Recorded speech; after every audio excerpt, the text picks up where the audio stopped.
Are you ready? I wish we had Bruce Buffer. That would be awesome. But we don't. We don't. What we do have is we have a Sam Adams. We have 2 notebooks. We have a ever beautiful John McCarthy.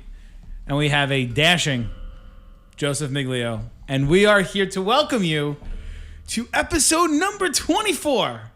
But more importantly, we have finally entered the territory of fantasy football. Dun, dun, dun. I want that like drop that like dun, dun, dun. Yo, Spencer, get on that. we are so psyched for today. You guys have no idea what you're in for right now. Zero. Not a clue. This is going to be so fun. Like we've been itching about. We're doing this a day early because of how much fun we're ready to do this for. We went Saturday and then we did Wednesday because we want to have you listen to what we got to say. Coming up on this pod, we have our training camp report, which we're going to do all the way up to the regular season. That's going to be our first segment. In segment 2, we are finally going to get into fantasy football. FFA season is here, and we are going to start off with a bang. It's quarterback talk all day, baby. All day. Love, hate, top rankings, busts, sleepers, everything you want to know. Dynasty, keepers, redraft, everything you want to know. You got it right here. So you better get on I-95 and you better go 90 miles an hour because we got this shit coming at you quick. PSP, let's roll.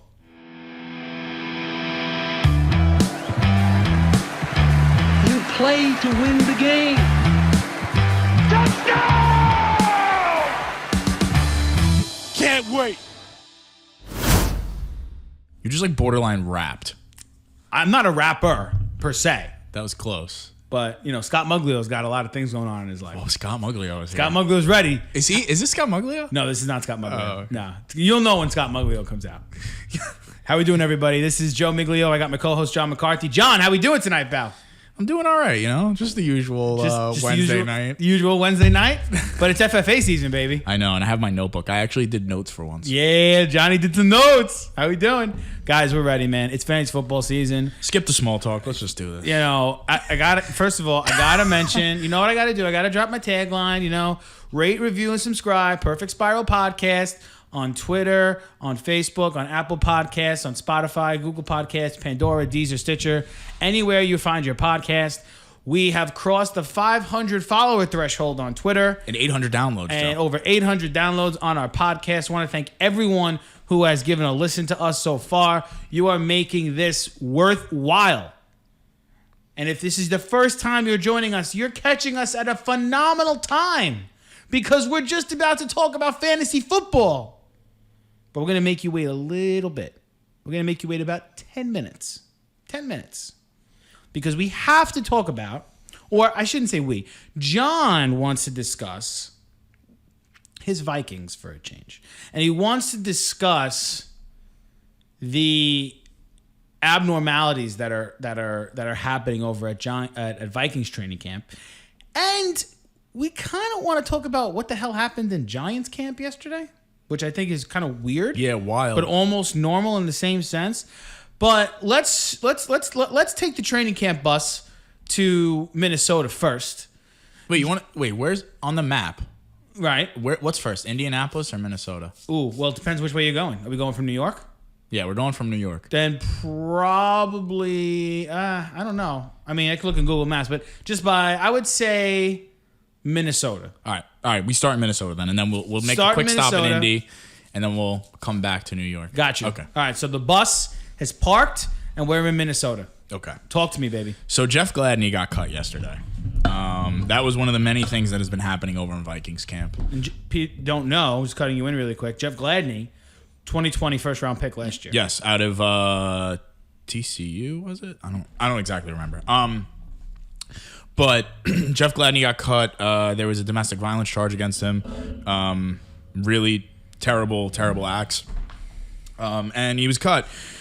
That puts us in a little bit of a spot, though, Joe, because our cornerback room has trimmed down a little bit. TCU, you're right, by the way. I was right? Yeah. TCU. Mm-hmm. Our cornerback room has trimmed down a little bit. Mike Hughes is no longer with the team either, often injured.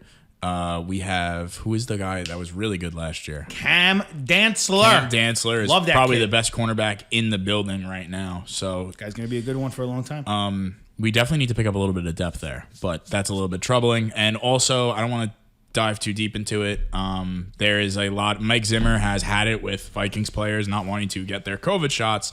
And it seems like that's all they've been talking about out of Vikings camp is how like half the team doesn't want to get COVID shots. Well, I mean, listen, like you said, I don't want to get crazy into it. Make it short and sweet. All I would say is this. That's all I'm going to say, right? If you're a private company, right? It's like the NFL is like, like the Minnesota Vikings are their own, Entity, corporation, yes. right? The Minnesota Vikings require you to walk into the building you have to get a COVID shot to, play on the team. To get the shot. Simply put. Yeah. If you're out in the free world and you don't have a job like that and you're not required to get the shot, then sure, do what you want, right? All for free will people to do whatever they want. Yeah, exactly. All for it, right? That's fine. But when you're an NFL team and there's at the end of the day, it's a little bigger than just. If your coach is asking you to get it, right? And you're saying no, that's totally within your remit, right? If the Vikings say we're requiring all players to get the COVID shot to play on our team, that's different. They haven't done that. No. So while Zimmer is upset, which he has every right to be, because it could cost them games, right? He has every right to be upset. I don't think he should harp on it because he can't force these guys to get it. Exactly. You have to live with their decision. It's their choice. You have to live with their decision, right? Whether it's stupid or not is a completely different argument that we're not getting into. Yeah, but right? he, at the end of the day, he's not helping himself though. though. He's not helping himself for the team by going out there every single practice in the press conference. Because you know why? It's been every day. The reporters eat this up, right? Oh, they love it. And if he's giving them an inch, they're going to take a mile. So now they're going to ask him about it every single day. Every day. And if he keeps talking about it every day, right? It's going to be. It's already become a distraction. 100%. So now that it's become a distraction, now you're kind of shining the light on guys who haven't gotten the shot. A la Kirk Cousins, who we're going to talk about today, right? So I will say this, though, Joe, to switch gears about something a little more positive about Vikings camp. talk to me, baby. Justin Jefferson looks fucking incredible. That's great. He looks unbelievable. I mean, when we talk about our wide receivers, we'll see where he lands. Yeah, I wonder. So let's move to Indianapolis. What's going on over there? Talk to me, Indy. So Carson Wentz, surgery, on the shelf, 5 to 12 weeks. Quentin Nelson, all-pro, left guard, on the shelf. 5 to 12 weeks. Same surgery Carson Wentz had. Okay? So, when I was doing my in-season predictions... By the way, on Instagram, he simply said, fuck that to the surgery. Yeah, he thinks he's going to be back by week 1. I don't think he is. I think that's ridiculous. But, listen, Nelson's important. Okay? I'm not discounting how important Quentin Nelson is. He's an all-pro guard. The fact that the Colts are not going to have Carson Wentz for at least 2 months is insanity on the fact that they did not have, we spoke about this last week, they did not have a backup plan. Jacoby Brissett is in Miami. Jacob Eason has never played a snap in the NFL before, and I'm not saying he's going to be bad. He could come out and be Tom Brady for all we know. We don't know. Who knows? We don't know. But the fact that they did not have a proper backup plan because of how injury-prone Carson Wentz is incredible. John, really quick, all right? And I don't want to go into team depth here, but I'm going to tell you, right, what the first 2 weeks of Indianapolis's schedule is, okay? I genuinely want you to tell me where you see a win on this schedule without Carson Wentz as their quarterback. Yes, go okay? ahead. Home for Seattle, home for the Rams, in Tennessee, in Miami, in Baltimore, Houston, at San Francisco, Tennessee. That takes us to Halloween, okay? That's 2 weeks. The only game, obviously, that they have a chance of winning, and it's not even a guarantee that they would win that game because they don't have a quarterback, is the Houston game. That's. I was just gonna say that. I see maybe 2 wins in that situation. I could totally see them winning the Houston game because I think Houston without Maybe Deshaun they Watson steal one against the Dolphins. I was gonna say they steal one against Tennessee. Maybe they still won. Yeah, but John, that's week 8, right? If you're 2-6 or 1-7 after those games, your season's over. You essentially need to run the table, pretty much, the rest of the way. I mean, they play the Jets, they play the Jaguars twice, right? And just so everybody knows, the Colts historically split with Jacksonville. Okay, they have to go to Buffalo. They have to play Tampa Bay. They have to play New England. They have to go to Arizona. You go 2-6, you're toast. And you're Joe, toast. It's crazy because I feel like this is a team that's their window is kind of wide open. I mean, when we go it. I mean, I'm not going to lie to you. I'm going to tell you right now. I have them at 5-12. Wow. I have them at 5-12. I don't see where these wins are coming from. On paper, they are not better than all these teams. Not without Wentz. There's and without 1, 2, 3, right? 4, 5, 6. 6 teams on their schedule that went to the playoffs last year. You might say, oh, that's not too bad, right? But you're talking about a 10-win Miami team. You're talking about a San Francisco team that was hurt to the point of exhaustion last year, okay? You're talking about a Arizona team who missed the playoffs in the last week of the season, right? And you're talking about a New England team who got a lot better on offense. Not to mention Jacksonville who got better. Not to mention the Jets who got better. Not to mention the Rams who got better. And Vegas is kind of a coin flip, right? So I don't know where the wins are coming from. And this, to mention, when Wentz comes back, he will not have practiced. He will not have played in any game activity. So you have to give him at least 2 weeks before he's ready to go full speed. Yeah, I'm telling you right now, it's August 4th. This year will be a lost year for the Colts. 100% will be a lost year. Real quick, can we talk about with the Colts how it's almost fitting how cursed they are. They're not cursed. They're not cursed. Joe, they are kind of cursed. They're not cursed. You don't go from Peyton Manning to Andrew Luck and say that you're a cursed organization. No, but Peyton Manning's career with them got cut a little short because of the neck. They won a title with Peyton Manning. I know, but they ran the AFC South for 15 years. I know, but Joe, wait. Then you get Andrew Luck, right? And Andrew Luck, you can't keep him upright, so then he gets hurt and he retires. All right, maybe they have injury bad luck. But injury bad luck, yeah, that's a better word for it. The Colts are one of the more successful organizations in NFL history.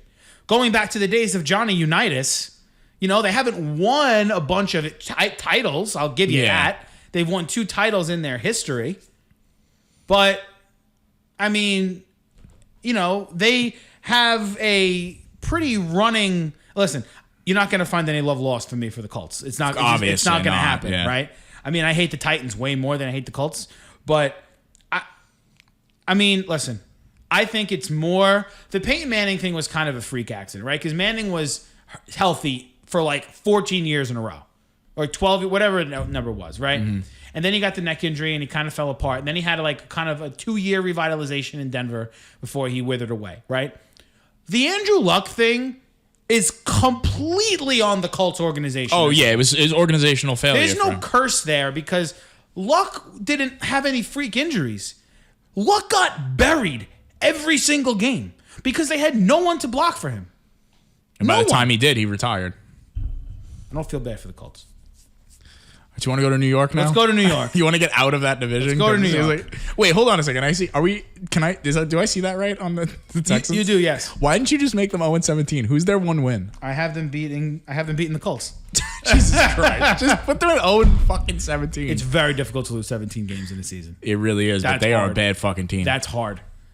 But so we're going to New York, right? And if you're an active social media person, then you would know that yesterday the New York Giants decided to play the longest yard at their training camp facility. And so what happened was Evan Ingram put a hit on a defensive player yesterday. I do not know the name of the defensive player. Happened in Carolina camp too. Yes, I did Chris see that. Kirkwood. And Logan Ryan took exception to that hit. And Ryan went after Ingram. And it spurned into an all-out team brawl.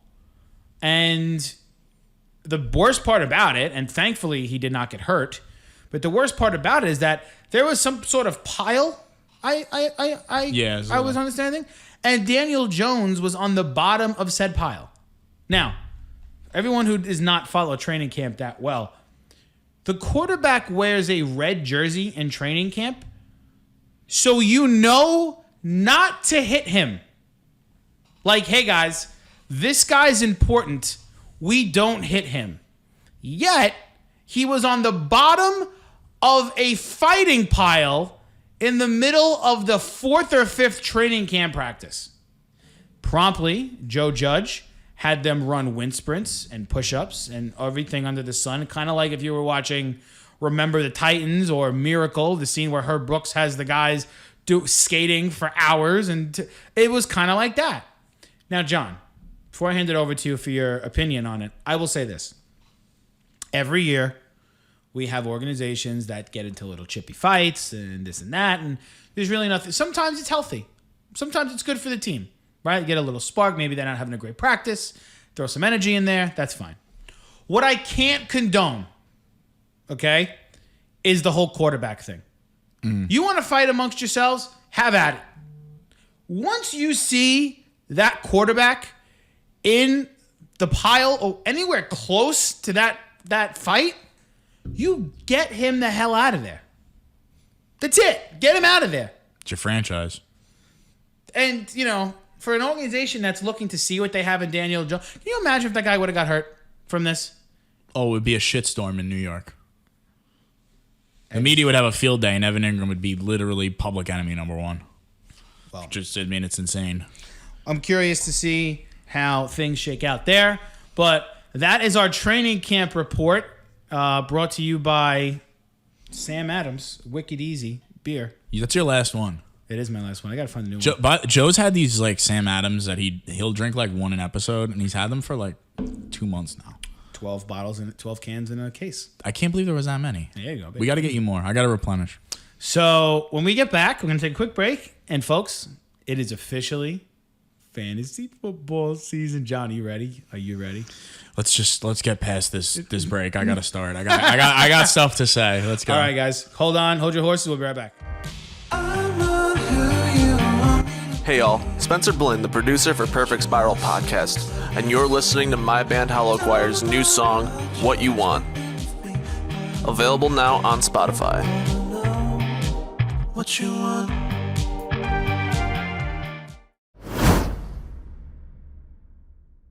All right, folks, we're back here, and you've waited long enough. You've waited about 17 minutes. It is about time. It's like blue balls there, everybody. Yeah, right? We get into football season. You're going to hear a lot of pages turning. You hear pages turning. You hear everything you need to.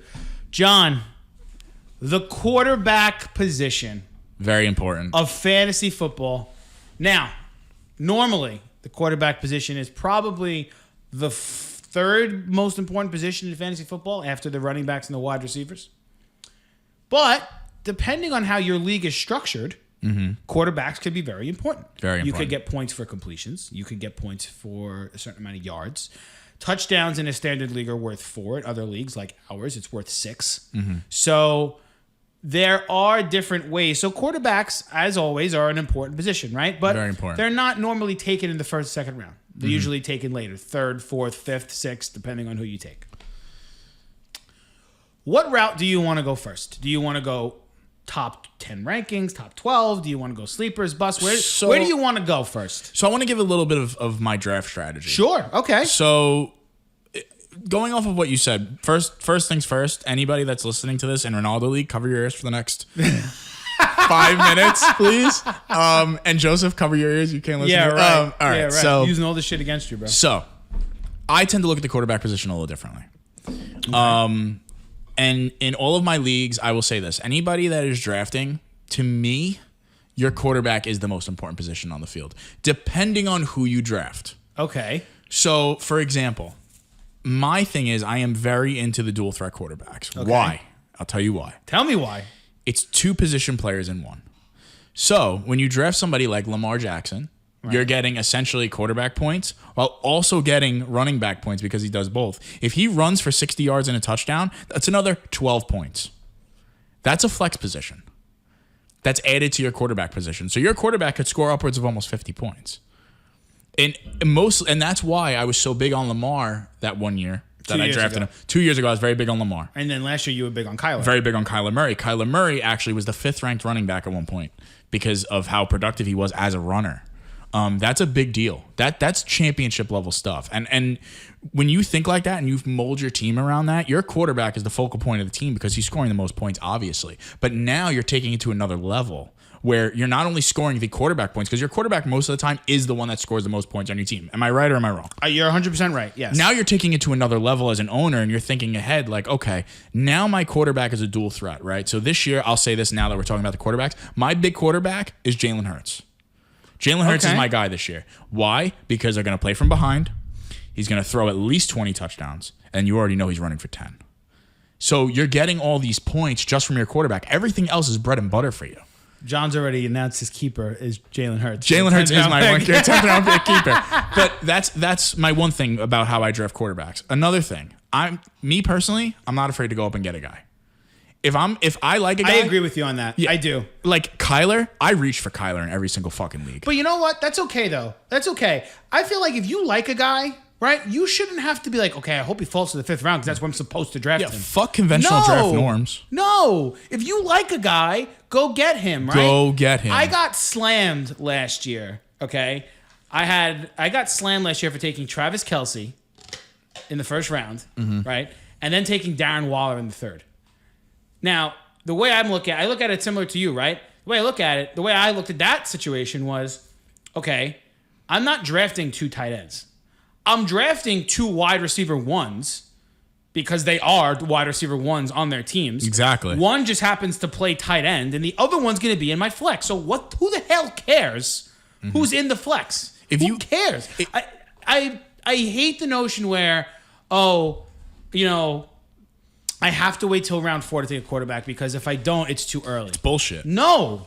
If you like Dak Prescott, right, and you like him so much that you think he's going to be the QB1 in fantasy football, and you have your 2 running backs set up, take him in the 3rd. There's nothing wrong with that. There's nothing wrong with that at all, Joe. And I'm a big believer in not going according to conventional draft norms because, truthfully, you don't win like that. You just don't. You're the fucking poster boy. You need to go against what everybody else is doing. Like, you have to go and get the guys you want, and it starts with the quarterback position for me. The quarterback for me is number 1. If I have my quarterback, so the way I look at it this year, right, and let's just say for our league, I don't pick. I made some trades, so right. I have a few picks. My keepers are Jalen Hurts and Stephon Diggs. Right there for me alone, I'm looking at that as almost 55 to 60 points a week. Easy between 2 positions. Now, the rest is gravy. If I have that quarterback, I can do anything. That's how I look at it. Anything. I could literally do anything if I have my quarterback. Not to mention your quarterback, somebody like that of that magnitude, becomes a trade piece. Right. Because say somebody's quarterback gets hurt, well now when you're trading somebody like Lamar Jackson, Jalen Hurts, Kyler Murray, these are big players. You don't just trade that guy for nothing. You're getting back value. Of course you are. Because, you should be at least. Because it's not like you're trading Tom Brady. Tom Brady in fantasy is cool. If you want to be conservative, he's a cool quarterback. You're trading somebody like Kyler Murray, you're trading 2 positions, one, so you need to be compensated as such. It's a big deal. There's a lot that goes into the quarterback position with me personally that it's a focal point of all of my teams, and it's been a focal point of all my teams. Folks, I really hope you were listening to that. I swear to God. That was so insightful just now. It really was. Like, that's the type of stuff we're going to bring you this month. That right there you have no idea. Is the type of information you're going to get. I think of the quarterback in a much more conventional way. And I want guys who play on good teams. That's my thing. And that doesn't go for just quarterbacks, it goes for a lot. I want guys who play on good teams because good teams do competent things, right? So when I'm looking at quarterbacks, right, I want someone who I know has a big arm and who I know is touchdown to interception efficient.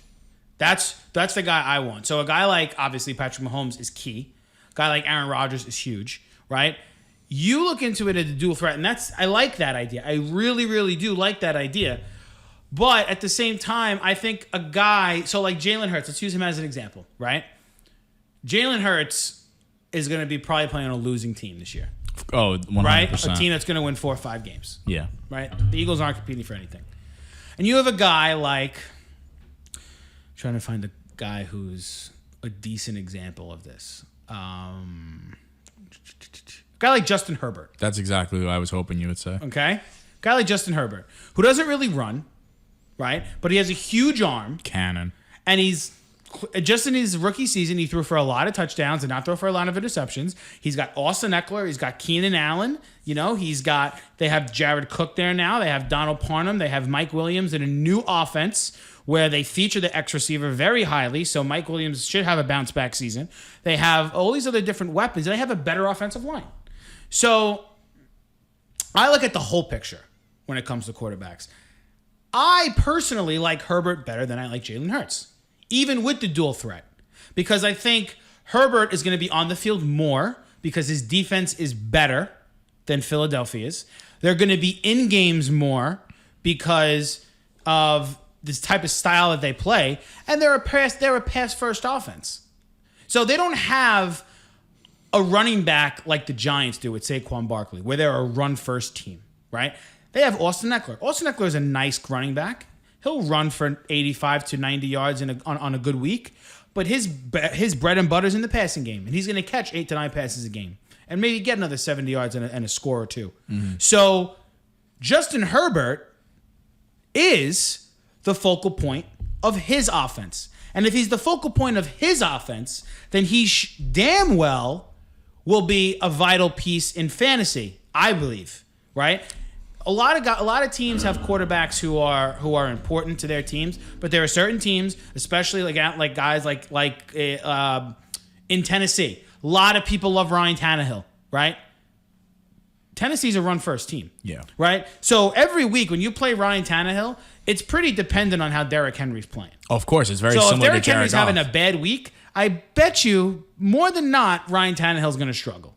Whereas you have a team like a team like the Packers, if Aaron Jones isn't having a great game, it doesn't do anything for Rodgers. No, Rodgers is still going to put up 35, 40 points a week. Of course. So that's where I'm at. So I like where your head's at. I think that's interesting, but I also think that looking at the team as a whole is also kind of important to where you're drafting a quarterback. Of course. So, Joe, let's say this. So we were on the topic of Justin Herbert, right? Do you want to go through the rankings now? Do you want to go through like who you have? And we could go through top. What do you want to do? You want to do top 10? You know what? Let's do the top. Let's do top 15. Top 15. Let's do top 15. All right. So you want to give yours, and then I'll give mine, and then we'll banter back and forth. That works. Okay. All right.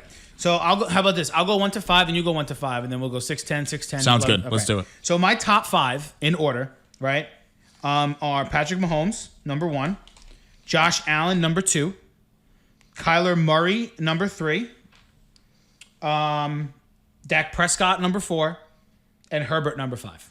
Wow. Those are my top 5. Okay, so we have a little bit of a different top 5. We do. Okay. So my number 1 is obviously Patrick Mahomes. Right. Number 2 is Josh Allen. We're the Right. same So that's there. the same. Number 3, I have Dak Prescott. Okay. So I have Dak 4th. Okay. Number 4, I have Justin Herbert. Right. And number 5, I have Lamar Jackson. So the main difference is that I have Murray in my top 5. You don't. Yes. And I have Jackson outside of my top 5, and you don't. All right. So okay, let's go. Let's hit that point first, right? I'll tell you why I like Murray so much. Go ahead. I actually just so you know, where do you have Murray? I did love hates for all these quarterbacks. Murray is on my hate list along with Lamar Jackson. They're both on the hate list. They're both on your hate list. Yes, they are both on the hate list this year. So which I will explain once we get to it. Okay, so for Murray, right? So Murray ran for like 800 yards last year. Absurd. Right? And he threw for 26 touchdowns, and you know, he had a really good season, right? He had a really good season.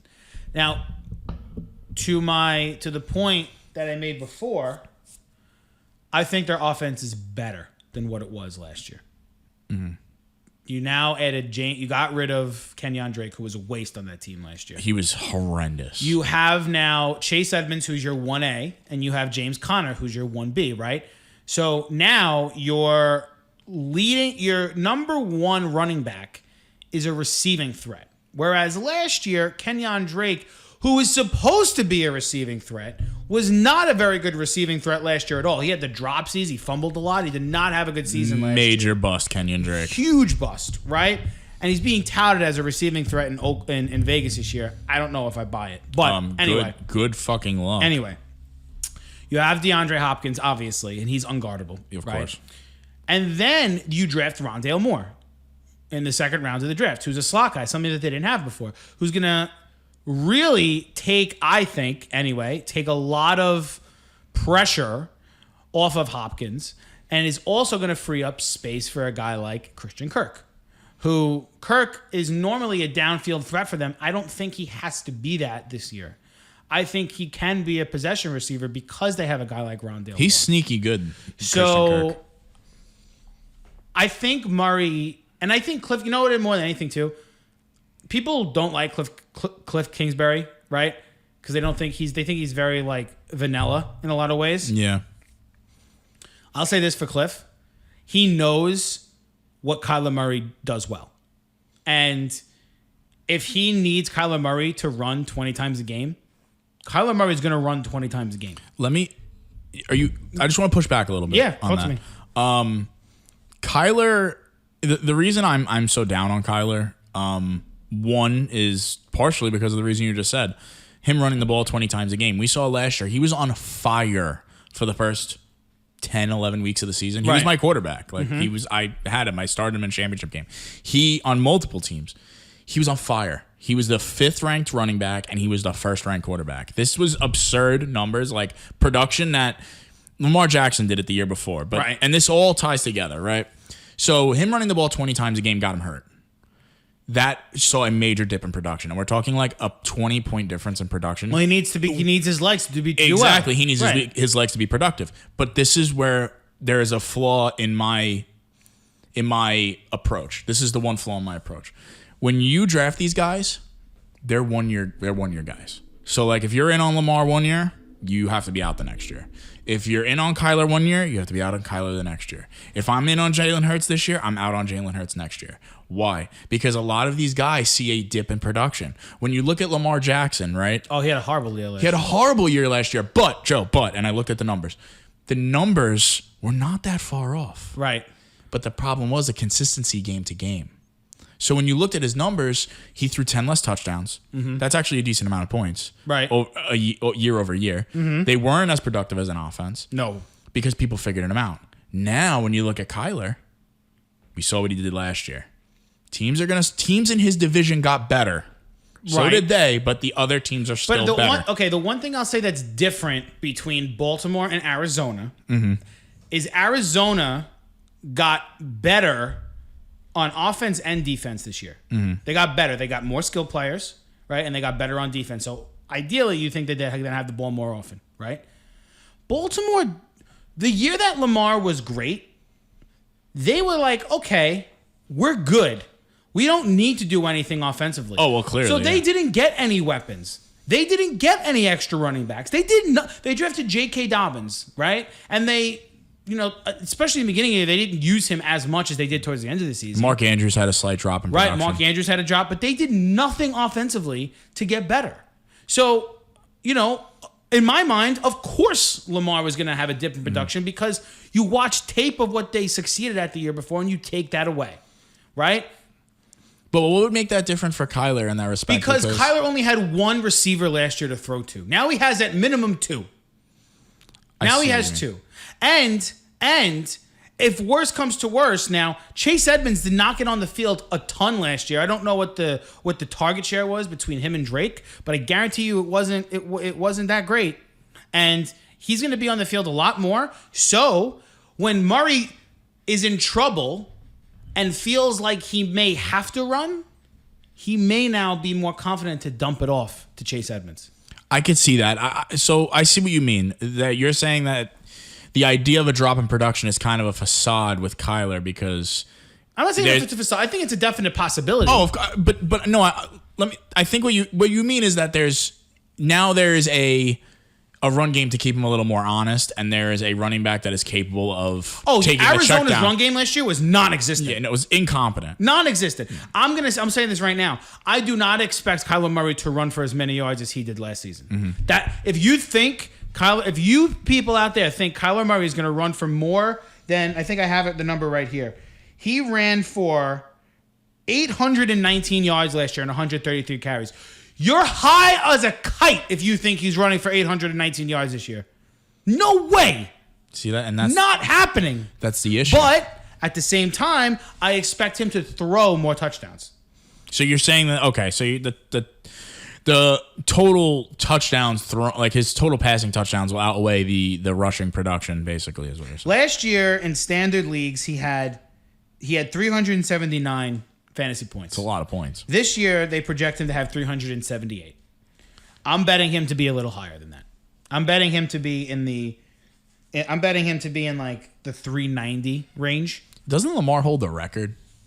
Lamar 2019 414. Yeah, that was the record, I think. That's all time. No, that's wrong. Mahomes 419 in 2018. Oh, okay. Never mind. Okay. But still. So we have the same 1 and 2. I'm not going to go into Mahomes and Allen. We both know what they do. Yeah, you Draft them with confidence. Draft them with absolute confidence. The only thing I like about Allen that Mahomes doesn't do as much is Allen will use. The thing I will say, okay, really quick about Josh Allen, okay, and the Bills, is they retained, and this is super important, and he's going first in a lot of leagues, and there's a reason why. The Bills retained their offensive coordinator, Brian Daboll, right? Which is ridiculous to me because he should have got a head coaching job because of what the Bills did last season. What do you have, 9 interviews? Something like that. So I'm going to read something that I have from one of my fantasy books, okay? And here's what it says, okay? Brian Daboll is a big believer in throwing the ball to win, obviously. Okay. Brian Daboll also, on multiple occasions last year, said that if we can't run the ball effectively, we're just going to abandon it. He does not believe in forcing the will to run the ball in order to win a game. He's of a mind, which is, this may sound shocking to you, but like this is the way that people should think. If you're throwing the ball 35, 40 times a game and it's working, he's going to keep throwing the ball. He's not going to force feed Zach Moss or Devin Singletary, who are both below average running backs. Terrible. To appease the fact that, we need to light. No. He's going to pass the ball if he needs to pass the ball. And Josh Allen also has good legs and is not afraid to run. So there's definitely an argument to be made here that Josh Allen may have a better season than Patrick Mahomes when it comes to fantasy. And on top of that, the Buffalo Bills kept every single member of their offensive line this year. Yeah. All 5 guys are returning. So if you're big as I am in consistency, Josh Allen may be your guy. Draft him with confidence. Maybe your guy. So now, Dak's another one.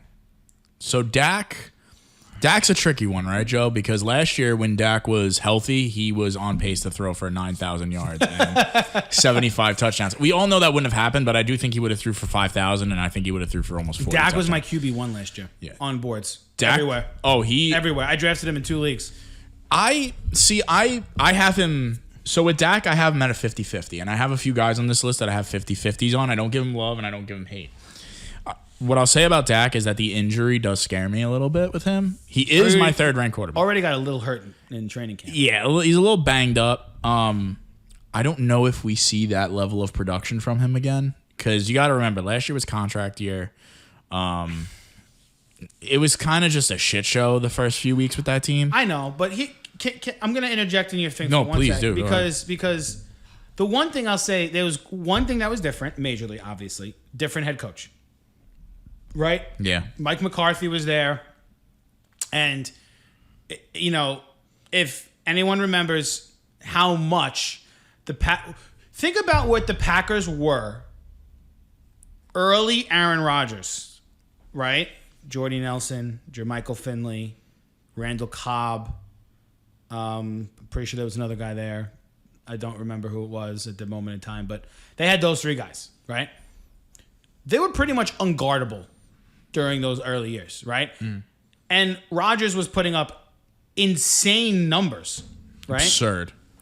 So I don't think it's that far off that we see Dak do that again if he's healthy.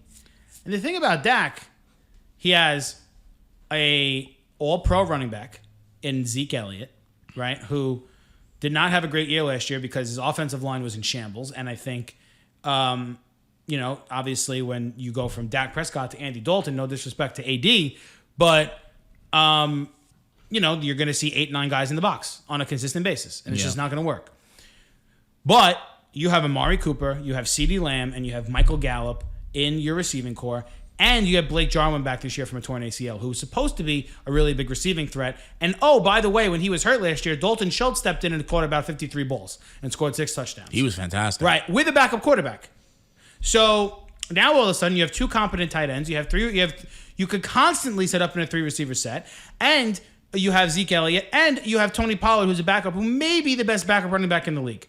Very, very distinct possibility. My big worry with Dallas is their offensive line. Yeah. Tyron Woodley? No. Oh, my God. Tyron Smith? Tyron Smith is not getting any younger. Obviously, Zach Martin's really good, right? They have Lyle Collins coming off injury. Those guys are getting older, especially Martin and Smith from the left side of that line. If they can stay healthy, Dak will be a top 5, maybe a top 3 fantasy quarterback. I have no doubt about it because the Cowboys fall in love with the pass. They fall in love with it on a consistent basis. And Amari Cooper is a top 3 route runner in the wide receiver department, right? Maybe Keenan Allen's the only better one in the league. CeeDee Lamb, I think, is going to have the biggest wide receiver sophomore year jump, right? I think him. That's what a lot of people are saying. I think him and Visca Chenault are going to have the biggest 2-year jumps in the wide receiver department, right? I would put Jefferson there, but he did so well last year. I don't know if he could top that. Yeah. So I don't know. Just probably going to have the same jump, right? So there's a lot of pieces there for Dallas, and their defense didn't get much better, so they may be playing from behind a lot. They may still be playing in 45 to 40 games where Dak's going to throw 50 passes and throw 435 yards and 4 touchdowns and 2 interceptions. That's a very distinct possibility. And you know what? You take that. So that's absolutely Dak's another guy that we draft with confidence. Now, I just want to point out something about our quarterback list. Right. I don't think he's on yours, and he's not on mine either. Deshaun Watson's not on your list. Right? He's not. No, I did not count. He's not on the list. He in the first padded practice, he was not present. Yeah, so we do not have Deshaun Watson on this list. When and if he does suit up for a team, we will discuss him because clearly he is one of the best quarterbacks in the league. So I just wanted to point that out, that if you don't hear us talk about him, it's not because we forgot about him. It's just because there's so much mystery with him. So let's go from 6 to 10. Wait, do you want to talk about Justin Herbert quick? Do you want to talk about Herbert quick? I do want to talk about Herbert. Okay, go for it. Now, okay, I'll say this. We're not going to probably talk about everybody because, really, are we going to talk about Tom Brady? Are we going to talk about, no, whatever? But, so Justin Herbert's an interesting one. And Justin Herbert made it to 4 on my list because... And I'm at 5. Yeah, I'm at 5. Top 5 quarterback. Yeah. Did you know, this has nothing to do with fantasy, but I'll just say this. I mean, it kind of does because now it gives you a little bit of a home field advantage when they didn't have a home field advantage. You know, they're, smashing their ticket sales records. Are they really? By... an unbelievable margin. Well, they have confidence. This kid is special. And, I mean, if you're... So last year I had him as my QB1 in the draft. QB2 after Burrow. I'm sorry, QB2. So if you... See, this is a little bit of an issue, right? Because when you think about this... I want to make a suggestion to people who are in keeper leagues.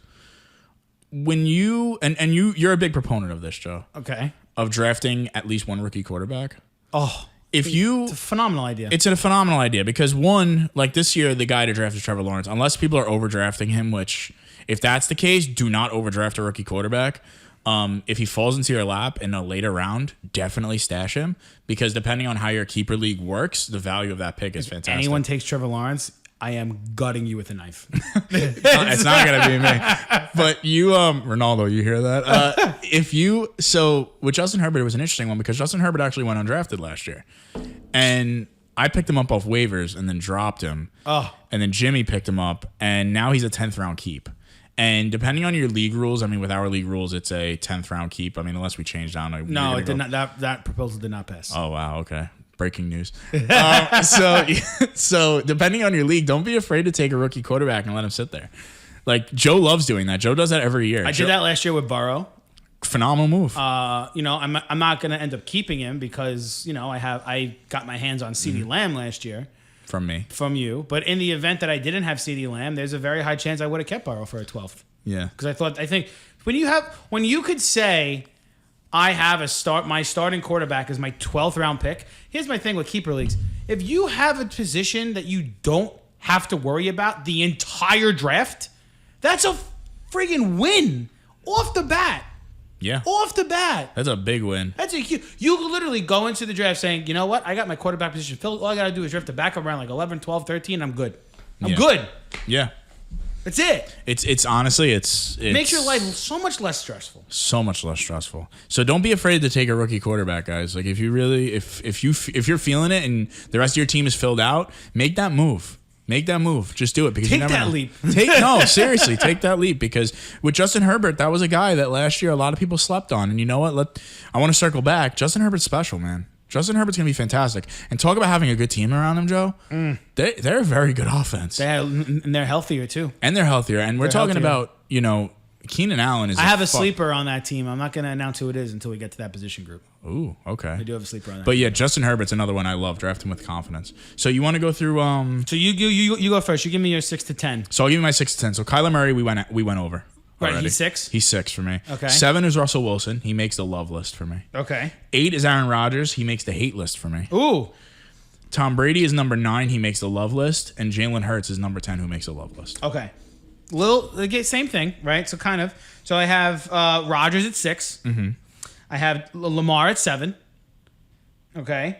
I have Matthew Stafford at 8. Okay. I have Russell Wilson at 9, and I have Tom Brady at 10. Interesting. Okay, so a slight difference. Slight difference. So again, we said we're not going to really talk about Brady. Yeah, there's no reason to. Because there's really no reason to. We know what he is. He's going to throw a lot of touchdowns. He doesn't run the ball at all. I don't think there's a reason to really talk about Rodgers. The only thing I'll say is the reason he makes my hate list is I don't think he repeats the same production. So I want to talk about that really quick. Okay. Okay. There are about 3 or 4 quarterbacks on my list that I have as QB touchdown regression candidates. Mm-hmm. Basically, what that means is over the course of Aaron Rodgers' career, he's thrown for a percentage of touchdowns, right? So Aaron Rodgers' career touchdown rate is 6.3%, right? Mm-hmm. Which is good. All right, it's it's very good actually. And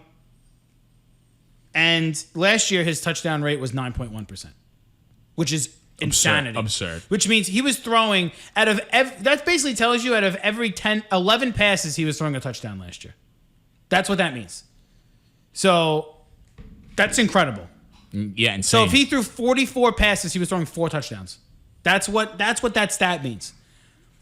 I think that's an impossible ask to ask him to do the same thing again. Oh, 100%. At the same time, I think Rodgers is good enough to the point where he's going to throw probably 35 to 40 touchdowns. And we know he does not throw picks. So the thing about Rodgers that I love so much is he's never going to really give you negative points. He's always just going to go up and up and up and up and up. And especially in a league where you have completions as points, my God, give it to me all day long. Mm-hmm. Love that. But the guy I want to talk about in this group, and I know you did not have him on your list, and I did, is Matthew Stafford. Yes, Matthew Stafford, just for reference, is number 11 on my list, and he does get a love rating. So Matthew Stafford, for the first time in what seems like since Calvin Johnson left Detroit, has the best chance ever to go to a Super Bowl. And I, for one, think he's going to absolutely thrive in that role. You have Robert Woods and Cooper Kupp, who are both, in my opinion, top 25 receivers this year when it comes to wide receivers. They're both top 25 receivers, right? Kupp is like Danny Amendola times 2, who Matthew Stafford really liked. And I think Robert Woods takes on the Marvin Jones role. And everyone who watches the Lions knows how much Matthew Stafford liked Marvin Jones. On the flip side, Tyler Higby is finally let go of the Gerald Everett, ball and chain, and he's now free to do whatever he wants and play on 80-90% of snaps. He's going to get a lot of production. Yes. And at the same time, Stafford is not afraid to throw the ball down the field. And oh my God, Deshaun Jackson is in Los Angeles this year. Not saying Deshaun Jackson's going to be healthy for 16 games because he never is, but you're kidding yourself if you think Deshaun Jackson's not going to have any type of production with Matthew Stafford as the quarterback. For about 4 games, yes. Stafford's going to throw down the field every single game. You understand? Think about how good Jared Goff was a couple of years ago before the league figured him out, right? He was literally QB3 fantasy, right? Now, Stafford is worlds better than Jared Goff.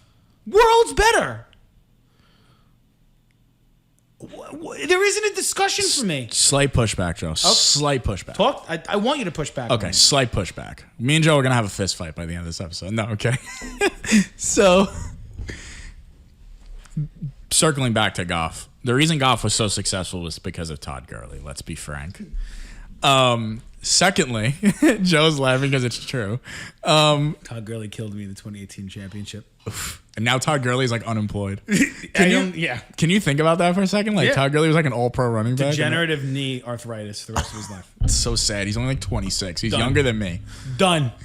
I have degenerative knee arthritis. Anyway, so I think there's a little bit of the elephant in the room with LA. Okay. With the Rams. Talk to me. The elephant in the room is that Cam Akers tore his Achilles. Ah, all right. Yeah, but Stafford dealt with no running back on his team for years. I know, but they have no running back. Darrell Henderson's not awful. Darrell Henderson last year was a serviceable RB2. He was serviceable, but thrusted into the role of the starter. Okay. Thrust into the role of the starter. It's so a little he's tough. Going to be the same thing he was last year. Could you see them? I know this is going to sound crazy. Just mention his name, but could you see them bringing back somebody like Todd Gurley? Because I feel like what at is the he end going of to give you, though? The only thing Gurley was good for last year on Atlanta was scoring touchdowns because for some reason Atlanta had this insane idea of just putting him in on goal line situations, and he just was touchdown vultured every Atlanta receiver last year. So I guess it's weird, right? Because now McVay's offense could be so different with Stafford, and he claims that he already can open said it up more. Will be. It will be. So maybe it won't be as running back dependent. Excuse me, but I mean that is for me. I love Stafford this year. I'll say it. Another guy drafting with confidence, but at the same time, there is a little bit of an elephant in the room. The first time though, Stafford's been, I think, QB1 guaranteed in what seems like 5 or 6 years. Yeah, he was always that guy that after week 1, if you fucked up your quarterback pick, you picked him up off waivers. Now he's going to be drafted. No, he's in every league. He's not making it past the 8th round. So Stafford there. Do we really need to go into Russell Wilson? No, he's just Mr. Consistent. Yeah, Tom Brady we don't need to go into. You want to get into Jalen Hurts? Or not really? We did speak about him. I'm going to give... You can. I mean, we already spoke about it before a little bit, but you can. I'm just going to tell you right now, I have him ranked 14th. Okay. And you have him 10. Yeah, just for reference, I mean, we're going to go through the rest, our 11 to 15, but yeah, no, I have him ranked 10th, and I mean, he is probably my favorite quarterback out of all of my rankings, 1, because he's my keeper, right, and 2, because he's going to be my target in every single draft this year.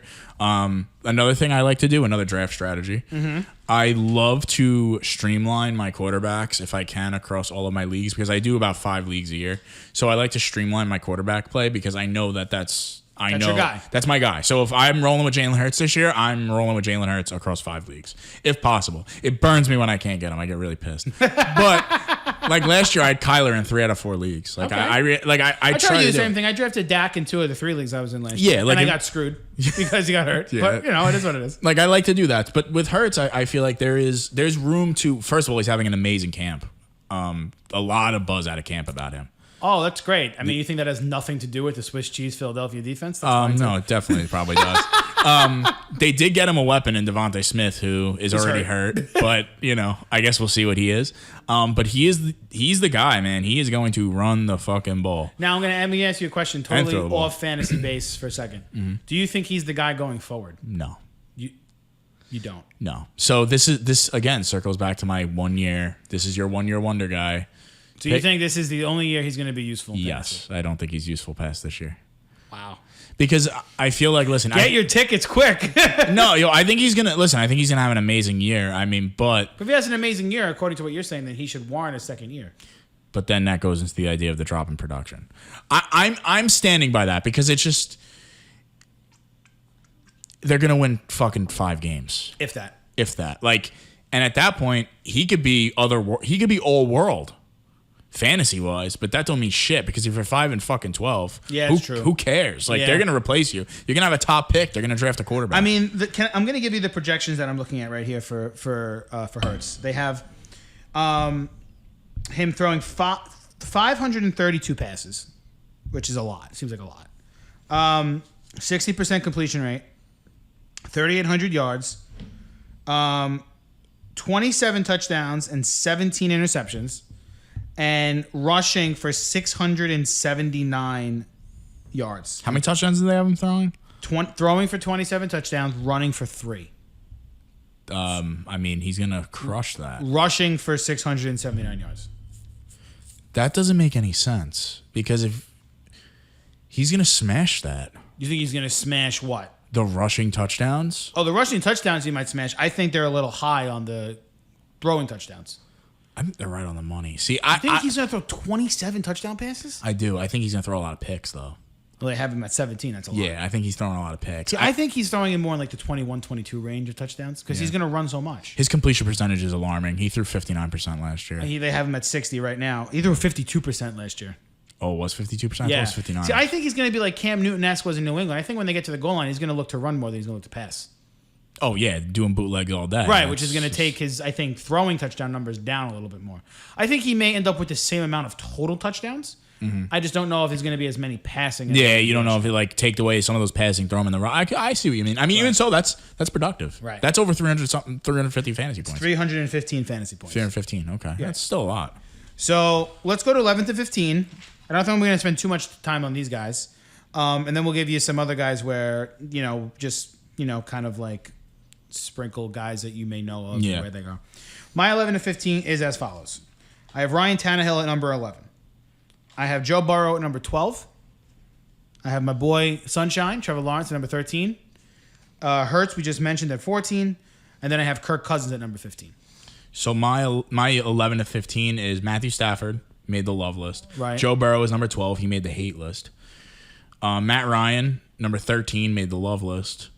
Tua Tagovailoa is 14, made the love list, and Kirk Cousins made the hate list. And I just said he sucks, but I definitely have some sort of like thing against him because I just don't like Kirk Cousins, and that's my team's quarterback. But anyway, so we both have Burrow at 12. We both have Cousins at 15. We do. We spoke about Stafford already. No need to talk about him again. We spoke about Hurts. I have Hurts at 14. A couple of things you don't have.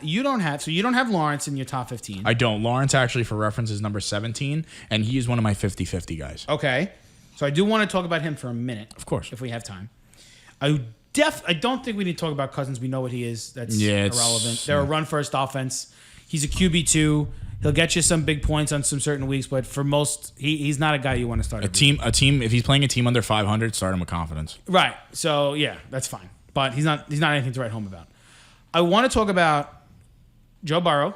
Yes. I want to talk about Ryan Tannehill, and I want to talk about Trevor Lawrence, and then we could go to some other sprinkle guys. Yeah. You want to talk about Tua? I do want to talk about Tua. Okay, we can talk about Tua because I have Tua number 16. Just for reference. Okay, so he just missed out. He just missed my cut. Okay, Ryan Tannehill is my number 16. So I have Tua at 16. So let's talk about those 4 guys, and then after that we'll go to sleepers and busts. Sure. Okay. So let's start with Burrow because you hate Burrow this year. I hate Burrow this year. Why do you hate Burrow? A couple of reasons. Okay. The injury. The ACL. The ACL and whatever the fuck happened to his knee. Right. I think he came back from that injury way too fast. Granted, you don't come back unless doctors clear you, but I think he was cleared way too fast. Secondly, there's still no offensive line in Cincinnati. They did get Riley Reef. They did get Riley Reef, but at the same time, And they get Jonah Williams back. True, off of injury. Again. Concerning. And they drafted Jackson Carman out of Clemson in the second round last year. But a lot of people thought he was drafted way too high. Yeah. So there are question marks with that offensive line. In Burrow's small sample size last year, let's be honest. Burrow's small sample size. Go ahead, hit me. 65% completion, 2,700 yards, 13-5. Wow, it was really that good, huh? I thought it was worse. But anyway, I mean, I still stand firm by my thing on Burrow. I just that was in 10 games, so you didn't throw a ton of touchdown passes. Here's my problem with him, and this circles to the running back position with that team. I don't believe in Joe Mixon. I feel like with a guy like Burrow, I know you're shaking your head. You and me are going to have a war about him next week. Oh, I'm down. I'll go to battle. I am so high on him this year. He averages like 3.8 yards per carry. But anyway. Bernard. Doesn't matter. He can't stay healthy for 2 downs, let alone 3. Okay. So anyway, with Burrow, it's a weird thing, right? Because like his rookie season was cut short. So like, some of that development for him has been stunted. A little bit. I agree with that. At least for me. Like, okay. I feel like you're going into this year as an extended rookie season. But, okay, fair. But the talent around him is undeniable.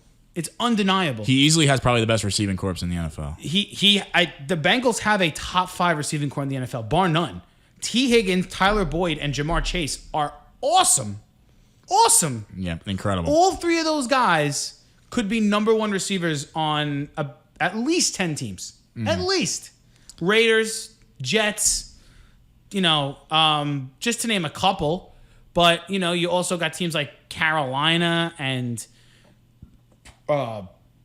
Detroit, clearly. Like teams that would clearly use Baltimore. They would love one of those guys on their roster. Eric DeCosta is just But, I'm not getting into Mixon this week because we're going to go to war about him next week. No, we could go to war with him. All I will tell you is the fact that they got rid of Bernard, who was a 3rd down running back. So Mixon was playing 2 downs last year, right? He is unbelievably underutilized in the pass game. He was such a good pass catching running back in college in Oklahoma. They did not utilize him at all yet. And this is the first time in his career he's going to be a 3-down running back. And I know you're going to say he's going to get hurt. I know that. And he might get hurt. Anybody could get hurt. But the thought that he could be a guy that rushes for 100 yards a week, catches 5 balls for 50 yards, and scores a touchdown or 2, oh my God. Come on. You got to give me something there. You got to. I'm not. You're an idiot then.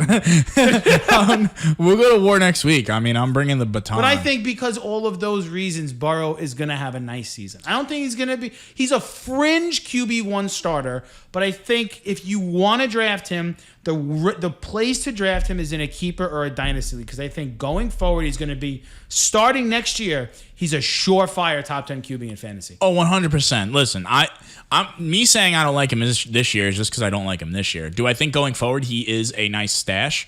Oh, 185%. Like you said, draft him in keeper leagues, draft him late if he's available, dynasty leagues. I think he's around an 8th to 10th round pick this year. I agree. And you know what? Like at the end of the day, if you are able to get your quarterback early and then he's there, man, just take him. Just fucking take him. Right. And then if he gets hot, then you he's an asset. Right. Absolutely. Because teams are always looking for quarterbacks, right? There's always that one guy in your league that his team is good, but the quarterback position's holding him back. Exactly. Yeah, like he could have an otherworld team, but he has Kirk Cousins as his QB1, and it's just completely holding him back. It's holding him back. Right. So being smart with your team and how you draft is a big deal. We don't have to go super into Tannehill. I don't want to go crazy. I mean, Tannehill is another. I'll say this about Tannehill. I like him. Again, he plays on a good team. I put him 11 mainly because he's got the best pure running back in football. So the play action pass will always be there for the Titans. And they have 2 of the top 10 receivers in football in Julio Jones and A.J. Brown. Yeah, Julio's a big deal there. And I think he's going to throw for – he may not throw for a ton of yards, but he's going to throw for a lot of touchdowns. What do they have him projected for? They have him projected at 67% completion percentage, 4,000 yards, 34-8. That's high. So I think he's definitely going to throw more picks than 8. That's for sure. If there's an over-under on that, I'm taking the over. Do you think 67% is high? I don't think, because they play a very conservative type of offense in the fact where he doesn't really throw guys open. You got to see how much they go off the play action pass, bro. Henry is literally the transmission to that car on that offense, which is why, like, I'm telling you, right, the day that Derrick Henry is done is the day that the Titans tower just collapses from within itself. Okay, so for reference, Joe, just because I pulled it up, so they seem to be right on the money. Actually, I didn't realize just how good of a year he had last year. Was. I was going to say he was, for me. He's a touchdown regression candidate for me last year. Yes, I agree, because when you look at his numbers last year, it was 65% completion, 3,800 yards, 33 touchdowns, 7 picks. The year before that, it was 22 touchdowns, 6 picks. But this was in 10 games as opposed to 16. Right. I mean, listen, last year his career touchdown rate is 4.8%, and last year his touchdown rate was 6.9%, which is 2% above, 2.1% above what he normally does, which is high. I think 34 touchdowns for Ryan Tannehill may be as high as he gets. I mean, we all know that Julio Jones is allergic to the end zone. So, or was that Matt Ryan that made him allergic? Right. So, we'll see. Listen, I think they're going to be successful. There's a reason he's number 11 on my list. Yeah. I think, if you have Ryan, if you have strong wide receiver, if you're in a draft and you go running back, receiver, or you go running back receivers in the first 4 rounds, and you feel very, very confident about those positions, and you want to draft Ryan Tannehill in the 7th round, more power to you. Here's another fun strategy for people, because now that you just said that, I just thought of another fun strategy. Another thing that I've noticed, I don't personally do it because I feel like I get lost in other aspects of my team and how I want to draft. Doubling up on a team is not a bad idea. So, like, say you draft A.J. Brown, right?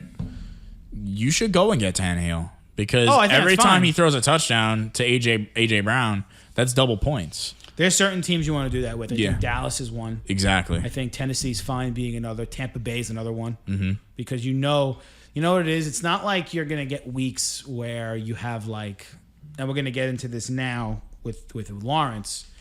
That's a team I wouldn't double up on, because there's so many weapons there that he could kind of go any way he wants. Yeah. Week. There's no, like, household name. Right. Yeah. But there's certain guys, like, you want to do that with Kirk Cousins.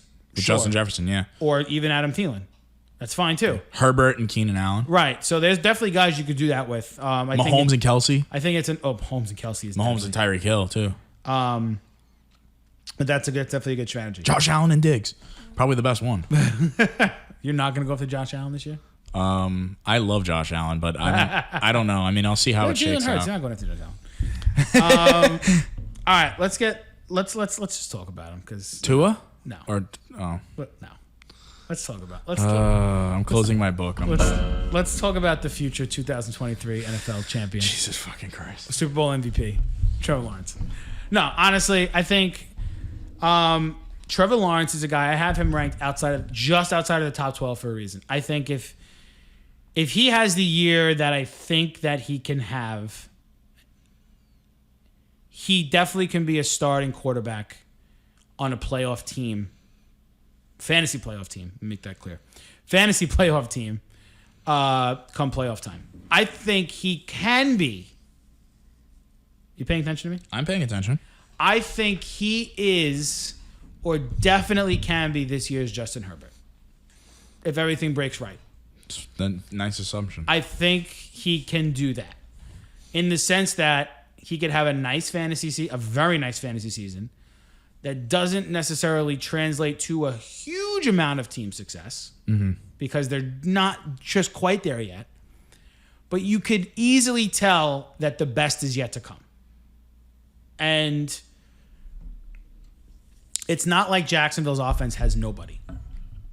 Jacksonville has James Robinson, who's coming off a 1,000-yard season. They drafted Travis Etienne, who's going to be a slasher type, which is a classic Urban Meyer position. They have Tim Tebow at tight end. Yeah, shut up. I'm trying not to mention him. They have DJ Chark, who is a downfield threat. Marvin Jones, who came over with Darrell Bevel, who's going to be the veteran in that wide receiver group. Laviska Shenault, who is being touted by a lot of experts and analysts as a year 2 sophomore jump guy, who I think is going to be very good for this offense. So Lawrence definitely has weapons he could throw to this year without question. And again, he's a team where I think they're going to be behind in games. I think they're going to be in a lot more games than people think, but I think they're going to be behind, and I think he's going to throw a lot of passes. He's going to throw his share of interceptions, I think. I don't think he's going to be he's not going to be prone to that. They have him at 67% completion percentage, 4,400 yards, 29 touchdowns, and 16 interceptions, which I think is definitely something he could do. That would put him at 284 points this season. That's pretty good for a rookie. Not bad. For reference, go to Justin Herbert. Yeah, what did that's exactly where I was going. Herbert last year had 333. He threw 31 and 10. So that was it. I said, if everything breaks right for Lawrence, meaning he throws less picks than anticipated, I think that's kind of where he'll end up. That's kind of, if he throws those 6 less picks, because interceptions are usually -2 in standard fantasy leagues, I think. That's 12 points. That puts him at 296, which is about 30 points off of where Herbert was because he threw 2 more touchdowns and whatever the case may be. But I think that you're kind of looking at that. I think he could definitely be a QB1 if everything breaks right for them. I really do. I think he could be a QB1. I agree. I have Trevor at 17. I think he did make my top 20. You draft him as a guy who you're not going to start week 1. Because I don't think you want to see what they're going to have to offer first. Although he does have an amazing week 1 matchup with Houston. So that's something that if you draft him not as your QB1, but you're going to be looking at week 1 saying, shit, should I start him this week or should I not? But I would start him. Don't do it. But last guy we're going to talk about here, and I think John is very high on this man. I'm very high on him this year. Tua Tagovailoa. So Talk to me, baby. So Tua's another guy, and I mean, if you heard a couple episodes, I teased that I really liked him. He was going to be my keeper, but I decided with Jalen Hurts. Tua is a guy who I feel like you are going to see a tremendous jump in production. So what is your projected stats for Tua? Do you have that there? Yeah, 65% completion percentage, 77 yards, 24 touchdowns, 9 interceptions, and running for 300 yards and 3 scores.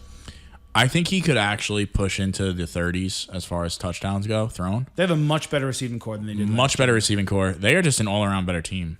The only question mark I'd have with them is at the running back position, but I do think Myles Gaskin is not bad. No, but they also got Malcolm Brown now to take some pressure off, and Ahmed was not terrible last year. So they have a nice team there, and honestly, I think Tua is a guy that you got to remember last year. He was held back by multiple things. One, Ryan Fitzpatrick coming in to pinch hit, which was ridiculous. And then coming off of a hip injury, that's a pretty serious injury to be coming off of. So for somebody like that, and I do believe that this year he can break out. And I do love him this year as a player. I would draft him with confidence too. He could be your quarterback 1. I think it's possible. For me, it's a little more wait and see for him. Mm-hmm. Because he was held back so much last year. Like so much last year. That it almost like scared me in a way because like it almost like, well, what do they see that they are not? You get like PTSD. They're not confident in giving him that. The thing that sticks out to me was the Raider game more than anything. You know, they're down, they take him out. Fitz comes in, Fitz leads him back, makes that crazy throw with the face mask, and they win the game. And it's like, why? Why wouldn't you let the kid try to finish it? And they're gonna say, oh yeah, well we're battling for a playoff spot, and he gave us the best chance to win. Well, that's alarming. If you think your first round, 5th overall quarterback, 12 weeks into the season does not give you your best chance to win, then why is he starting? Yeah. It is alarming. It's definitely a little more wait and see approach for me. Mm-hmm. Everything I have read out of their training camp, though, has been positive so far for him. Yeah. Everything I've read. So before we move on to sleepers and busts, I just want to talk about one or a couple of guys that I don't like. John's given some love-hates. I'm going to give you a couple right here. I hate Ben Roethlisberger this year, obviously. That's not a shot. He didn't make my top 20. No. I hate Daniel Jones. I hate Baker Mayfield. I'll tell you two guys that I do like. And I do like Justin Fields. Nice stash. Okay. I do like Justin Fields. He's not going to start day one, though. No, he's not. I do like Fitzpatrick in that offense. Sneaky. I kind of forgot about him. I do like Fitz in that offense. With Gibson and McLaurin and Logan Thomas, I don't hate it. I don't hate it. And he's going to be QB1 all year. There's nobody else there that's going to take over for him. Yeah, I'm going to be honest. I forgot that he was in Washington. I don't hate it. I don't hate it either, and he the probably would have been defenses- higher on my list. The defenses in the NFC East are not great. Dallas is garbage. Philadelphia is piss poor. The Giants have a decent defense, but there are some weeks that they just forget how to play. Yeah. And until they prove otherwise, you know. And we loved Washington. Yeah, I do. So I think Fitz is, you know, and when it comes to the rookies, guys, if anyone's looking about, oh, well, what about Zach Wilson? You know, Zach Wilson's going to be okay this year. I don't think he's going to be anything. He's definitely not a QB1. Reports out of camp. You know, he's definitely, he could be a QB2 on your team depending on the matchup that they have. But Trey Lance is probably not going to start for at least till like week 6 or 7. So draft him. If you're going to draft him, I would draft him as like a QB3, especially if your starting quarterback's bye week is early. Same thing with Justin Fields. And I would not draft Mac Jones in redraft leagues this year at all. I don't think he's going to play this year at all. I really don't. Fair. And that's really it. Anything else? We really don't want to discuss anybody else, do we? No, the only other person I'll say before we move on, Jameis Winston is somewhat intriguing to me. Oh my God! Please, did you see the video today What? with him? Oh my God! I'm gonna show you this. You're gonna show me it right now. I'm gonna show you it right now. If anybody follows Barstool Sports on Twitter, it's pretty amazing. And this is a video I'm gonna show John. I'll put it up on the pod of Jameis Winston not being able to make it through the tackle machine at camp. I'm waiting for John's reaction to see this. What the fuck? Hold on, wait. I gotta see this again. This was live on TV too. This was live on NFL Network. He's so hyped up. Oh my God. That's the guy you like? That guy? Let's move on anyway. I don't like him anymore. Oh shit. All right. All joking aside, though, I can't believe I'm saying this. I would draft him as like a backup quarterback on your team just to kind of see what he does. I mean, he's the starter. I mean, him and Hill are splitting reps. That's for sure. Yeah, I know that right now. At the end of the day, though, I don't like this. So I'll say this now, little teaser for everybody. I stay away from all Saints players this year. But if he's a backup quarterback, fine. Even Kamara? Even Kamara. Even Michael Thomas. Well, Michael Thomas is not going to play for a month and a half. So Kamara, when we get to the running backs, I'm not high on Kamara. I'll play devil's advocate against that, though. Next week. I think there's something to be said for Kamara. I do. That's a little teaser. We'll give you into that next week. When we come back, we're just going to go over a couple little less news and notes about the quarterbacks, and then we'll get on out of here. So don't go anywhere. All right, folks. So we're back here. And we've gone over the quarterbacks, I think, in nice detail here. We've gone over some quarterbacks we love, some quarterbacks we hate. We've gone over some quarterbacks that are going to be very good for us. John, we didn't go over any sleepers or busts. I think we've maybe kind of touched on it just before the break. Do you have one guy in particular who you think is a sleeper? When I say sleeper, quarterback that no one's talking about, that's not being taken in the top 12, that may come out of left field. I do. Okay. I do have a sleeper. Joe is gonna kill me for saying this. Oh no, talk to me. So he's on my hate list, but the more I think about it, I kind of like him. I think he's a guy that if all bets are off and he's there very late, if you're one of those people that just forgets about your quarterback position until round 14. You gonna say Carson Wentz? No. Oh. Cam Newton. Oh. Wow. Yeah, Cam was surprisingly productive last year in fantasy. Do you have his numbers there? It's Cam Newton last year. 66 complete. 60. Oh my god, I can't believe I'm reading this. 66% completion percentage, 2,700 yards, 8 touchdowns, 10 interceptions. But, big but, 592 rushing yards and 12 rushing touchdowns. Yeah. So Cam, basically like a running back. Basically like a running back. Cam was pretty productive, and I mean, how many fantasy points was that good for? 261. It's not bad. No, it's really not. So people don't realize that, and people when you look at Cam Newton last year, you kind of get lost in the idea that it was like, okay, there was a lot of bad games, but when you look at the whole thing, like when you look at the team as a whole, he was their whole offense. I mean, it's pretty bizarre. Listen, that team got better. That team got better. So Cam's my one guy where it's like it's almost crazy thinking like don't go into your draft thinking, oh, I'm gonna draft Cam Newton. Don't do that. But don't be stupid. Don't be stupid. But at the same time, if he's available late, he's not a bad player to have. That's okay. He's really not. So that's my sleeper. I hate Cam. It's fine. The guy that I like as a sleeper is Baker Mayfield. Interesting. I think getting Odell Beckham back this year is huge for them. I think that teams are going to try and make Baker beat them because they're not going to want to get beat by Chubb and Hunt.